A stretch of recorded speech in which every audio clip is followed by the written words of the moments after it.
करदा का कहीं कैसन मिलल बा मरदा खाके पानी जरदा उड़ावे ला करदा का कहीं कैसन मिलल बा मरदा कि गोरे रगड़े पायल बाजे छन छना छन गोरे रगड़े पायल बाजे छन छना छन रखे हथियारवा के टन टन टन पलंग पर सुता के मारे दम दना दम रखे हथियारवा के टन टन टन पलंग पर सुता के मारे दम दना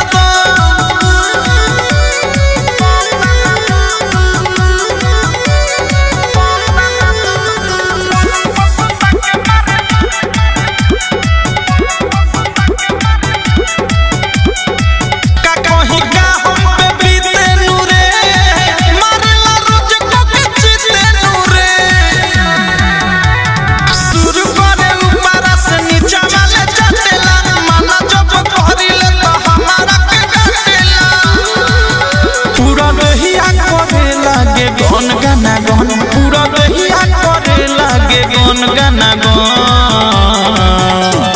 रखे हथियारवा के टन टन टन पलंग पर सुता के मारे दम दना दम रखे हथियारवा के टन टन टन पलंग पर सुता के मारे दम दना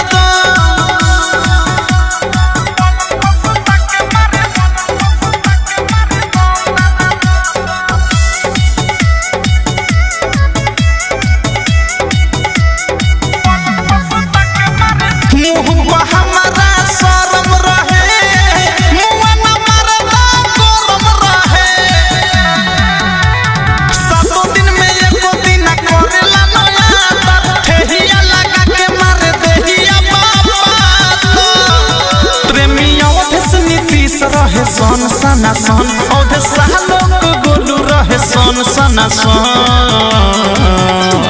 रखे हथियारवा के टन टन टन पलंग पर सुता के मारे दम दना दम रखे हथियारवा के टन टन टन पलंग पर सुता के मारे दम दना दम खाके पानी जरदा उड़ावे ला करदा का कहीं कैसन मिलल बा मरदा कि गोरे रगड़े पायल बाजे छन छना छन गोरे रगड़े पायल बाजे छन छना छन।